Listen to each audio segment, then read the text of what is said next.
Datuk Seri Anwar Ibrahim telah pun mengambil pendekatan untuk memecahkan kuasa monopoli beras tempatan di mana waktu itu dikuasai oleh Syed Bukhari. Tetapi saya heran juga, di sana bukannya beras ada kuasa monopolinya, gula juga ada kuasa monopoli, beras import juga ada taikun-taikun yang monopoli. Apa yang kita faham, taikun-taikun yang monopoli beras import ini kebanyakannya daripada bangsa Cina, warga negara Malaysia. Jadi berlaku persaingan di pentas perniagaan antara beras tempatan dengan beras import. Maka apabila kita pecahkan kuasa monopoli beras tempatan, kenapa kita tak pecahkan kuasa monopoli beras import? Itu satu poin yang saya terfikir. Dan yang keduanya, rentetan daripada peristiwa itu, peristiwa memecahkan kuasa monopoli beras tempatan ini, timbul satu isu yang viral. Ada kilang yang telah pun mencampurkan beras tempatan dengan beras import dalam satu kampit dijual di pasaran dan diviralkan, dan perkara ini telah pun disampaikan kepada menteri di parlimen,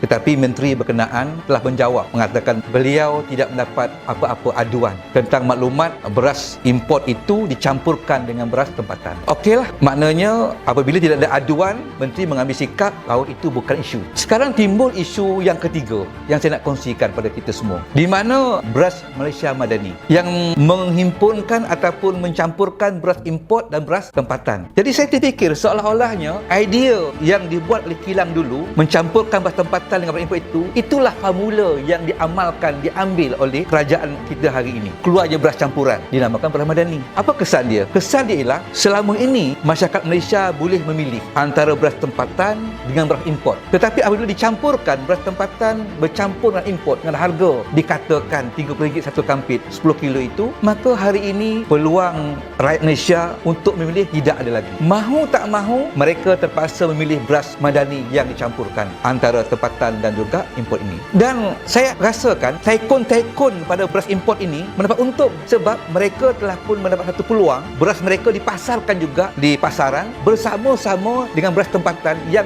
dikampitkan dalam satu kampit. Bermakna ini mereka untung. Hari ini mungkin harga 30, akan datang mungkin ada hujah untuk naikkan 35, RM36 satu kampit, atau sebab mungkin mengatakan beras import mahal sebab dah bercampur dengan tempatan tadi. Jadi akhirnya harga itu mungkin tak statik lagi, dah akan ada nanti ruang-ruang akan dieksploitasi oleh taikun-taikun ini untuk memberi hujah, memberikan jawapan bahawa beras perlu dinaikkan harga. Dan bagi saya, bercampurnya beras ini, beras Madani ini, maka automatik dianya membantu taikun-taikun beras import yang tidak dipecahkan monopoli dia. Jadi sebab itu saya melihat ini kerugian kepada beras tempatan kita. Saya ingin memberikan pandangan, penyelesaian perlu diambil, tindakan yang perlu diambil ialah, saya melihat apa salahnya negara kita mengutamakan untuk membina industri pertanian sawah ini agar dinaikkan kemahiran mereka, pengeluaran mereka, mutu mereka, dan diangkat pertanian sawah ini satu tahap yang lebih baik sehingga mereka boleh mengeluarkan beras tempatan sangat luas, bukan hanya untuk keperluan dalam negara, bahkan